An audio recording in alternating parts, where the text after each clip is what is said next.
Bienvenidos a Asamblea Legislativa Noticias y a la edición de esta semana. Estos son nuestros titulares. Asamblea deberá decidir solicitud de la Corte para levantar inmunidad al presidente de la República. Laura Chinchilla y Luis Guillermo Solís deberán comparecer ante Comisión de Seguridad. Comisión que tramita doble postulación inició su trabajo. Jerarca asegura que es temprano para hablar de ahorro en Ley Marco de Empleo Público. Vamos al detalle de las informaciones. Director del organismo de investigación judicial señala que ministro de Justicia Gerald Campos habría tenido relación con Celso Gamboa en el 2023. Gerald Campos, actual ministro de Justicia y Paz, tuvo algún tipo de relación con Celso Gamboa en el 2023.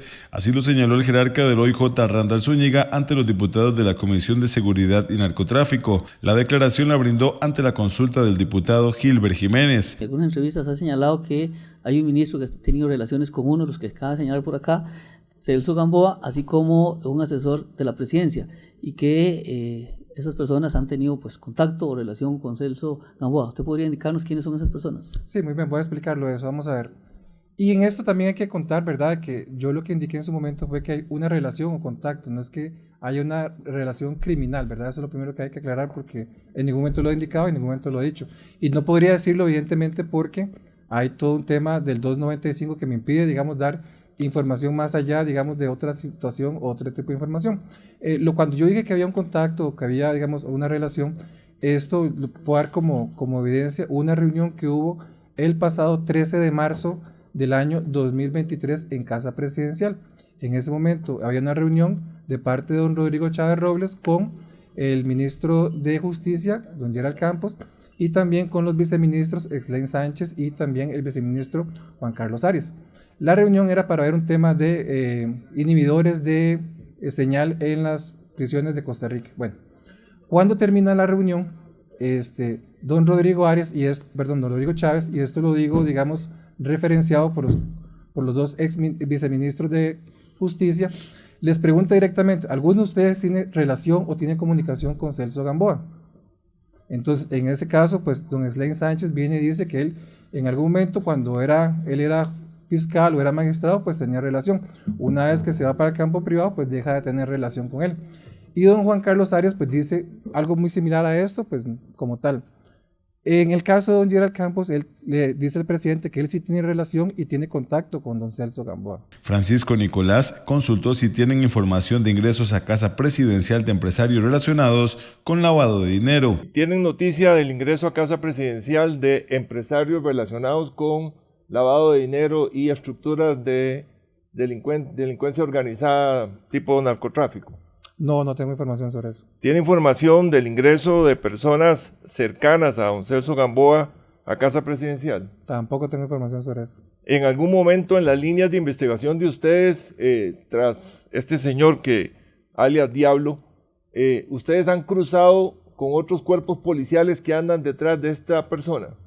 Tal vez me explica bien la pregunta, no entendí. No soy especialista obviamente en temas de seguridad, pero tengo bastante información al respecto. A ver si hay otro dispositivo del Estado policial que ha estado detrás de alias Diablo. En algún momento llegó esa información. Sí. ¿Le corresponde a otros dispositivos del Estado seguir a este señor o es una labor que eminentemente tiene que comandarla el organismo de investigación judicial?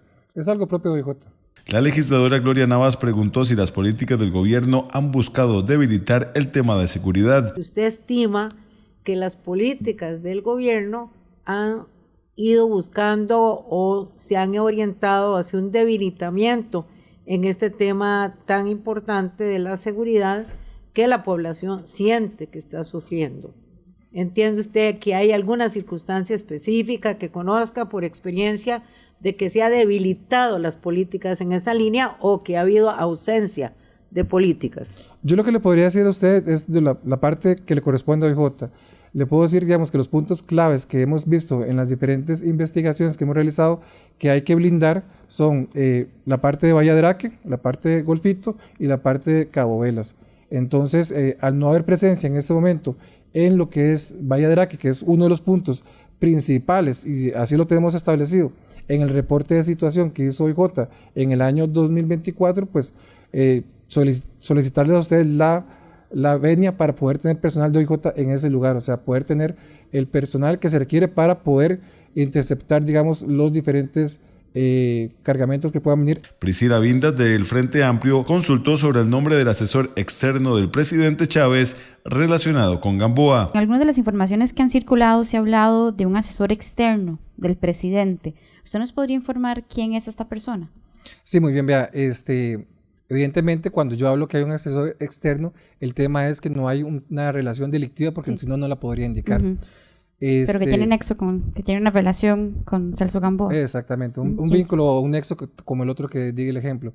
Pero resulta ser que estando ayer, cuando di la entrevista a un canal de televisión en la noche, pues nos empezaron a ingresar una cantidad impresionante de informaciones confidenciales sobre varias personas, incluyendo esta persona que te estoy diciendo. Entonces, ahorita ya me veo compelido a no poder revelar esa información de esa persona porque evidentemente tuvimos que abrir una investigación en torno a esas informaciones. La diputada Pilar Cisneros indicó que no se puede decir que existan indicios de una relación criminal entre Celso Gamboa y el Poder Ejecutivo. Si le entendí bien, no hay ningún indicio de una relación criminal entre Celso Gamboa y ningún miembro del Poder Ejecutivo, ¿correcto? Por lo menos yo le dije que no tengo información de ningún indicio criminal entre Celso Gamboa y el ministro, en este caso, Gerald Campos. Ok, ni Gerald Campos ni ningún otro ministro. No, es que vamos a ver, eso es importante que ustedes lo sepan. OIJ no puede investigar ministros, no puede investigar diputados, no puede investigar... Sí, señor, yo sé que no los puede investigar, pero usted dijo, no tengo ningún indicio de una relación criminal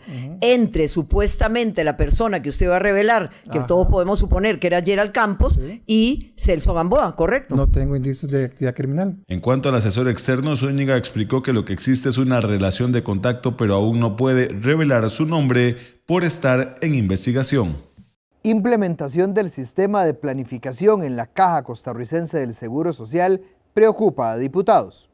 Los problemas que se han presentado en la implementación del sistema de planificación de recursos empresariales en la Caja Costarricense del Seguro Social preocupa a los integrantes de la Comisión Especial Investigadora de Presuntas Irregularidades en la institución. Este sistema busca la modernización en la gestión administrativa, financiera y logística, utilizando un sistema integrado que busca optimizar recursos y mejorar la toma de decisiones. La comisión recibió en audiencia a Olger Sánchez Carrillo, auditor interno, quien señaló las deficiencias de la implementación de este. Y el riesgo existe de afectación en la continuidad de la prestación de los servicios cuando no hay un pago puntual a proveedores. El riesgo existe cuando hay riesgos de desabastecimiento de insumos clínico-quirúrgicos, desabastecimiento de medicamentos. Por eso es que nosotros hemos lanzado las alertas. Y ayer, casualmente, el comité operativo de implementación del ERP tomó la decisión de retornar a los sistemas anteriores para evitar que se dé una interrupción en la prestación de servicios esenciales. La diputada liberacionista Paulina Ramírez dejó en clara su molestia por las decisiones de ejecutar el sistema. Efectivamente, el implementar este sistema sí pone en riesgo la vida de las personas, sí pone en riesgo el servicio de salud. Y es que no se trata de venir contra el sistema, se trata de que hagan bien las cosas, de que las hagan de manera que eviten que todas esas diferentes advertencias, porque aquí la auditoría expone usted que ha hecho 69 informes. ¿Cómo es que han pasado por alto 69 informes y no se hayan hecho los ajustes necesarios para que se pueda hacer bien la implementación? La jefa de fracción del Frente Amplio se unió a los cuestionamientos a los funcionarios encargados. En este momento se está poniendo la denuncia en el Ministerio Público para que se investiguen las irregularidades que se han dado en el proceso de implementación del ERP. De nuevo, porque nuestra función aquí es ver las irregularidades y aquí estamos viendo una enorme inversión que hizo la Caja, 27,000 millones, de un sistema que está entrando precisamente a funcionar sin las condiciones necesarias para que funcionara bien, o sea, se está perdiendo esa inversión porque se está obligando a la Caja a devolverse al sistema anterior o incluso hacer lo que popularmente llamamos resolver a pie, resolver a mano los problemas que se están dando. Dar un salto cualitativo en la institución es lo que pidió la diputada de Nueva República, Olga Morera. Es importante evidenciar cuáles son problemas de gestión, cuáles son problemas de sistema y qué requerimientos tienen los sistemas nuevos en cuanto a gestión para poder realmente automatizar la caja y tener una institución mucho más eficiente. Por su parte, la diputada oficialista Ada Acuña defendió la necesidad de la trazabilidad del proyecto. El problema viene de dos gerencias. El problema viene de la barbaridad que está pasando aquí con la pérdida material, financiera y el desorden y evidentemente la trazabilidad. La comisión seguirá analizando la situación financiera y la implementación del sistema por parte de las autoridades de la Caja Costarricense del Seguro Social. Comisión que analiza reforma constitucional para eliminar doble postulación inició su trabajo. La comisión especial encargada de tramitar la reforma constitucional que prohibiría la doble postulación a la presidencia y a diputación inició labores. En la primera audiencia recibieron a Andrei Cambronero Torres, letrado del Tribunal Supremo de Elecciones, quien aclaró que la reforma es de carácter político electoral y no electoral técnico. Iniciando con el reconocimiento de que esto se trata de una reforma de carácter político electoral y no una reforma de carácter electoral técnico en sentido estricto. Evidentemente, la decisión de cuáles serán los requisitos y condiciones de inelegibilidad para las personas que se postulan a los diferentes cargos de elección popular es un tema que en tesis de principio corresponde a la Asamblea Legislativa y en el caso de los puestos de rango constitucional a la Asamblea Legislativa actuando como poder reformador de la Constitución.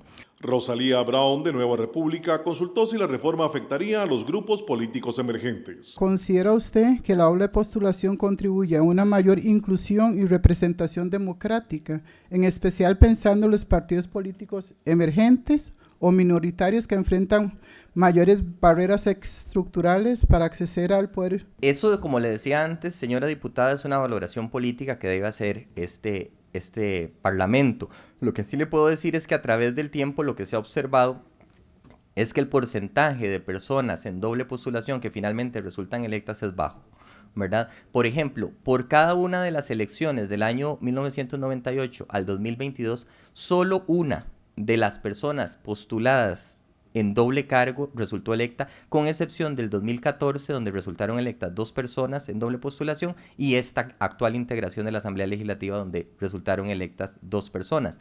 El diputado proponente de la reforma, Manuel Morales, preguntó si se requieren transformaciones más profundas dado el multipartidismo actual. ¿Usted cree que en este momento de multipartidismos y de fracciones oficialistas bastante pequeñas, esto sea necesario o más bien se debe pensar en reformas de mayor justicia electoral para partidos emergentes como las que ha propuesto el tribunal? Gracias, señor diputado. Sí, definitivamente es interesante el origen, porque el origen en realidad de esta reforma del año 96 es de un partido que no formaba parte de los 2 bloques políticos que le llamamos bipartidismo. Pero la fundamentación que se hizo es sobre el liderazgo que tenían las personas que, si ya habían sido postuladas a la presidencia por sus respectivos partidos, tenían un liderazgo que iba a permitir el alineamiento partidario y la disciplina partidaria en una fracción legislativa, y que por eso proponía la doble postulación. Evidentemente, como usted bien lo señala, ese escenario ha cambiado con la atomización de partidos políticos, y definitivamente lo notamos en una desalineación del voto ciudadano.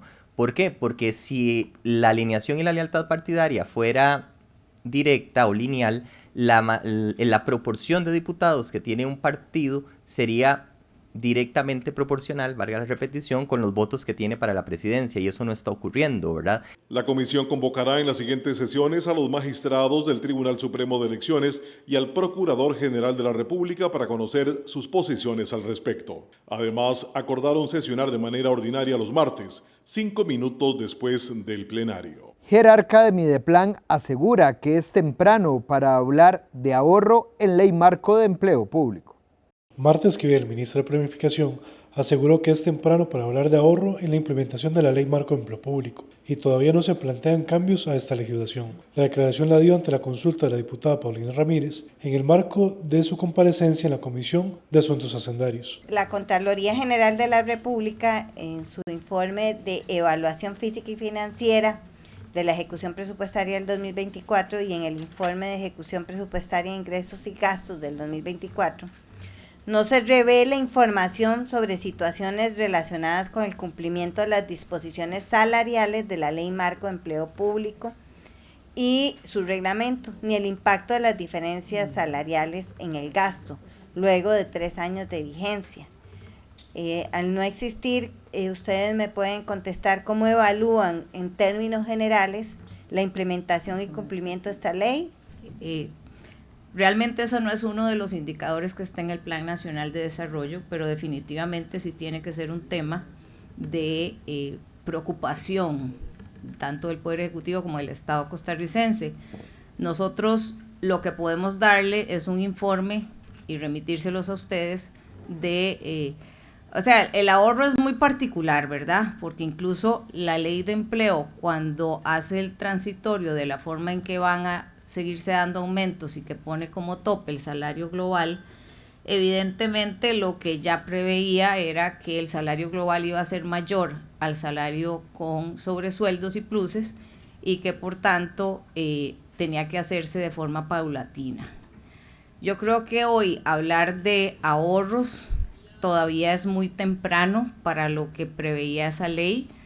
Nosotros a nivel interno no hemos proyectado alguna reforma por el momento. El diputado del IFEINSAC señaló una serie de preocupaciones por el incumplimiento de metas en los diferentes ministerios. Vea el sector obras públicas y transportes. A ver qué se me hizo. 50% de las metas con cumplimiento bajo en metas de objetivo sectorial y 62,5% de metas con cumplimiento bajo en metas de intervención pública, ¿verdad? Cuando uno le pregunta al ministro de Hacienda por qué no se cumplen las metas, por qué no se planifica mejor, por qué el presupuesto no corresponde a los objetivos del Plan Nacional de Desarrollo, no hay una respuesta. La respuesta es porque a quien le toca darle seguimiento a eso es el ministerio menos poderoso de todos. Entonces, cuando Planificación va y le dice al MOP, mire, es que no me está cumpliendo por aquí, el MOP es un ministerio mucho más poderoso. El Frente Amplista Jonathan Acuña preguntó sobre las metas planteadas por cada institución. Primera consulta. La determinación de cada una de las metas nos decían ustedes que en concreto las hace cada órgano, cada institución encargada de esas políticas públicas. ¿Eso es así? Al inicio de la administración se elabora el Plan Nacional de Desarrollo. Y hay toda una discusión del equipo técnico de Mideplan y de los equipos técnicos de cada una de las instituciones y se hace todo un proceso para la definición de metas. Claro, hay una participación de Mideplan en conjunto con las instituciones encargadas. En conjunto con las instituciones encargadas y después de toda una discusión y de un análisis se definen las metas y las metas que quedan en el Plan Nacional de Desarrollo son las que al final el rector la oficializa. Los legisladores analizan la liquidación de presupuestos públicos y dictamen de la Contraloría General de la República 2024. Exmandatarios Laura Chinchilla y Luis Guillermo Solís deberán comparecer ante Comisión de Seguridad por caso de Celso Gamboa. Los expresidentes Laura Chinchilla y Luis Guillermo Solís fueron convocados a la Comisión de Seguridad y Narcotráfico en el marco de las investigaciones sobre narcotráfico y extradición de nacionales. La legisladora Pilar Cisneros, proponente de la moción, insistió en la importancia de conocer la relación con Celso Gamboa. Hay una creencia general que me parece que está muy bien fundamentada de que en algún momento Celso Gamboa fue un agente del bien y actuó en contra del narcotráfico y, por ejemplo, cuando estuvo en Limón, desarticularon varias bandas en Limón, él tenía inclusive protección, guardaespaldas y todo porque lo habían amenazado. En algún momento de su camino, de su vida, torció el camino y se pasó al bando de los malos, por ponerlo de alguna manera. Entonces, a mí me interesa mucho saber qué tipo de relación y por qué, por ejemplo, el expresidente Solís lo nombró ni más ni menos que ministro de Seguridad y La expresidenta Chinchilla fue su viceministro de la presidencia. Priscila Binder, de Frente Amplio, señaló que se debe tener claro qué tipo de información tuvo acceso Gamboa. Yo creo que es importante, dado que don Celso ocupó cargos ministeriales en estas dos administraciones y que por ende sí es importante saber a qué tipo de información tuvo acceso, ¿verdad? Qué tipo de inteligencia inclusive pudo haber tenido acceso él en un rango ministerial o de viceministro, que pues obviamente es importante a la hora de analizar un caso de tanto peso como lo es una extradición. Por su parte, el presidente de la comisión, Gilbert Jiménez, comentó que la comparecencia se enmarca en el proceso de extradición que se inició contra el exmagistrado Gamboa. Para determinar si existen nexos, relaciones, debilitamiento de los diferentes cuerpos policiales y si en ello se da, pues sentar responsabilidades administrativas y también pues los procesos ante las instancias judiciales con denuncias ante el Ministerio Público correspondiente. En estos momentos hay una extradición de don Celso Gamboa, que todos conocemos que tuvo participación en los gobiernos de doña Laura Chinchilla y don Luis Guillermo Solís. En tal sentido, pues es también ver las conexiones, las relaciones, si tienen información que puedan aportar para efectos de avanzar y que sirva de insumo o de hechos para esta investigación. Los legisladores también acordaron llamar en audiencia a la magistrada Patricia Solano, al ministro de Seguridad Mario Zamora y al director del OIJ Randall Zúñiga. Aún no hay fecha para las comparecencias. Destitución de la Junta Directiva del Banco Nacional sigue preocupando a integrantes de la Comisión de Ingreso y Gasto Público. Yara Jiménez Fallas, secretaria del Consejo de Gobierno, Alan Moreira Gutiérrez, asesor del primer vicepresidente de la República, y Jeremy Moya Bermúdez, director del órgano del proceso disciplinario, explicaron a los diputados de la Comisión de Control de Ingreso y Gasto Público su participación en el proceso que llevó a la destitución de la Junta Directiva del Banco Nacional. Moreira Gutiérrez señaló que él no recomendó la destitución. ¿Usted no recomendó la destitución de la Junta Directiva? No, señor, el vicepresidente la tomó de propio. Ante una consulta de la diputada liberacionista Andrea Álvarez, el asesor del vicepresidente señaló las razones de la recomendación dada. Se pusieron la soga al cuello. ¿Puede especificar a qué se refiere, claro, por favor? Al escoger hacerlo por cartel, ellos ya sabían que tenían que observar que se cumplieran todas y cada una de las reglas del cartel. La legisladora independiente Katia Cambronero calificó de maromas las justificaciones dadas por los comparecientes. Aquí hubo una persona que depende del presidente de la República, que fue parte del órgano, o sea, fue juez y parte, y además otra persona que tomó marcos jurídicos que no correspondían para justificar un procedimiento que tampoco correspondía. La representante socialcristiana Vanessa Castro mostró su preocupación, ya que los comparecientes aceptaron que se pusieron de acuerdo para venir a testificar. Lamento que vengan a cubrir cosas. Yo lo comprendo, pero aquí hay una responsabilidad suprema que quiero que ustedes abran los ojos y lo vean, porque es una responsabilidad con el país. Nada más, eso me dejó, eso que hayan trabajado en equipo, me dejó de ahí lista totalmente, porque habla mucho de la objetividad del día de hoy.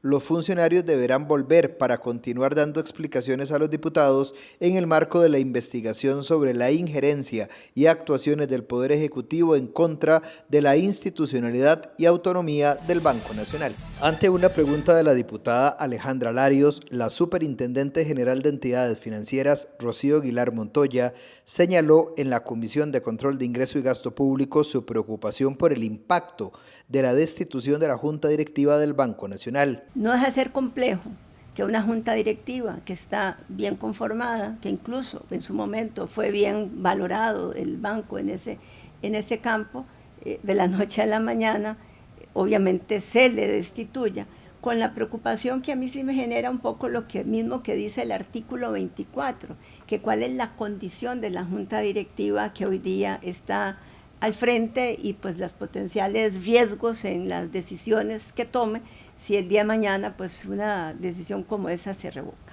La diputada independiente Katia Cambronero consultó a la ex jerarca si el nombramiento del actual gerente general era responsabilidad de la Junta Directiva. Es potestad exclusiva y excluyente de la Junta Directiva. No es necesario ningún proceso, algún concurso público, o queda a discreción de la misma Junta Directiva. ahí, ¿cómo se llama? Depende de las propias políticas que el banco se haya, por supuesto, impuesto.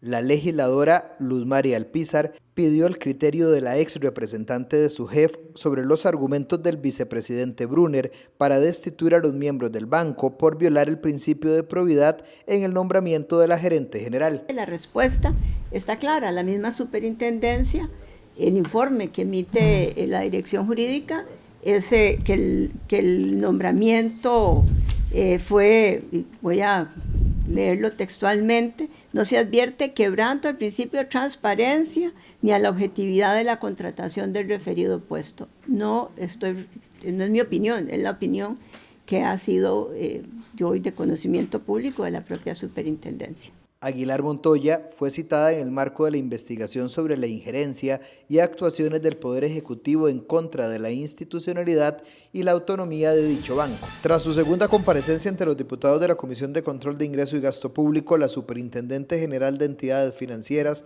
Hazel Valverde Richmond, no logró convencer a los diputados sobre su inacción alrededor del despido de la Junta Directiva del Banco Nacional. Los diputados reiteraron su preocupación por la actitud laxa para atender este problema con el mayor banco del país. Usted se ha comportado de manera muy subjetiva en este caso, se lo digo de verdad.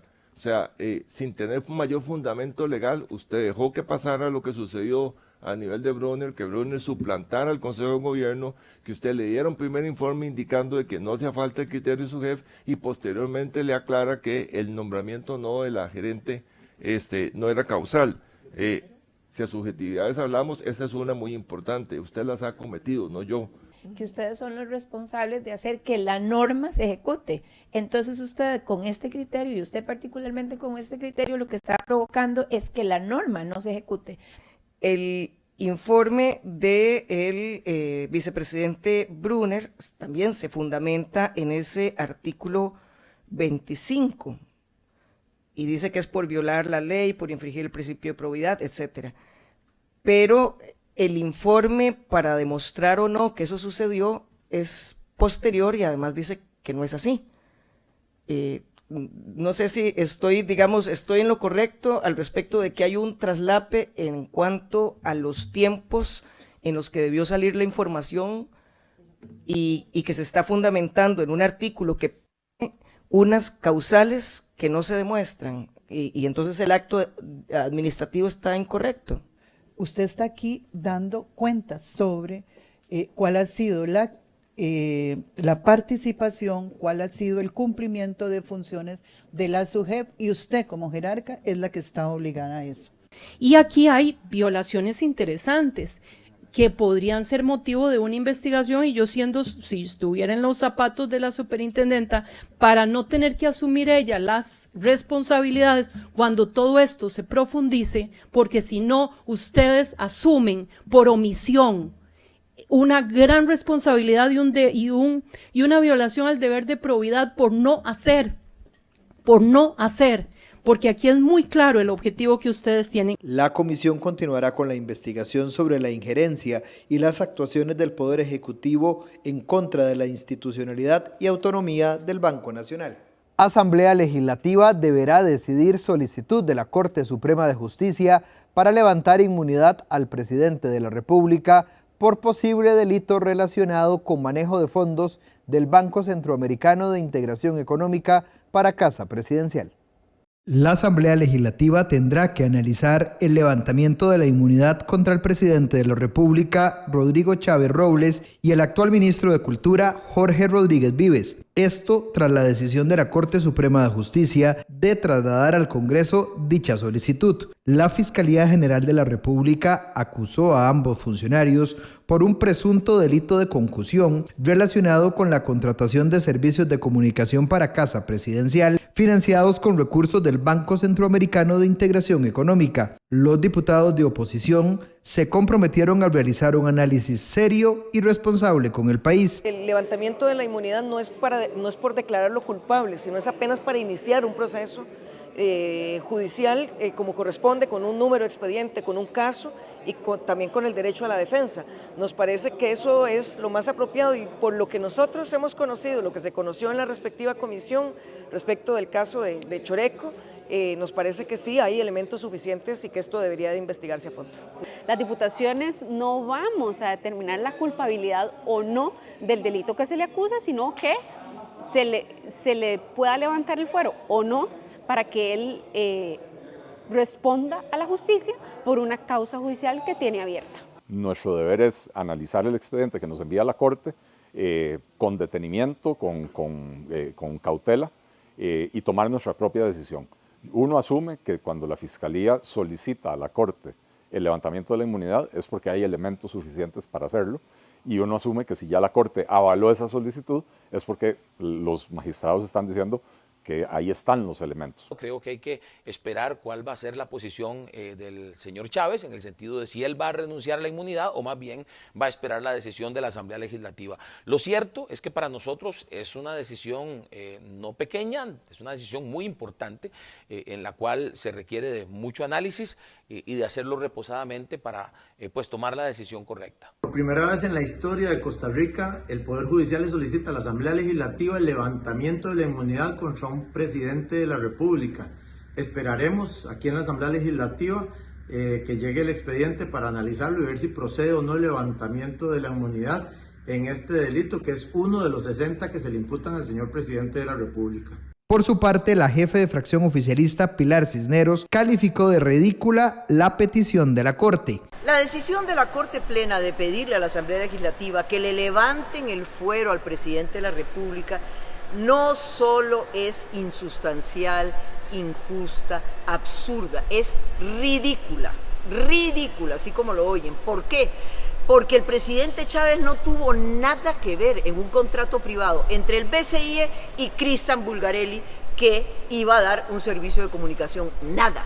Aquí, en esta Asamblea Legislativa, el gran testigo de la corona de don Carlos Díaz dijo bajo juramento que él no conocía al presidente Chávez, que el presidente Chávez nunca le dijo que le diera la plata o una plata a un tercero y que el presidente Chávez no tuvo nada que ver con el contrato. Una vez que la Corte Plena comunica a la Presidencia de la Asamblea Legislativa el documento, que tiene carácter de confidencial, este deberá ser informado a los legisladores y continuar con un procedimiento amparado en los artículos 215 al 218 del reglamento de la Asamblea Legislativa y al artículo 221 constitucional. Pero ¿cómo se levanta la inmunidad a un presidente de la República? Se recibe la solicitud por parte de la Corte Suprema de Justicia, se agenda la acusación en el orden del día y por medio de 38 votos se pospone la agenda parlamentaria a fin de analizarla. Se nombra una comisión especial integrada por 3 diputados que deberá definir un plazo para que emita su recomendación al plenario. Durante la discusión del informe en el plenario legislativo, los diputados tienen 15 minutos para hacer uso de la palabra. Para aprobar el levantamiento de la inmunidad, se requiere del apoyo de 38 diputados. Por ahora, el Congreso está a la espera de la comunicación oficial de la Corte Suprema de Justicia. Gracias por habernos acompañado en esta edición de Asamblea Legislativa Noticias. Lo esperamos en nuestra próxima edición.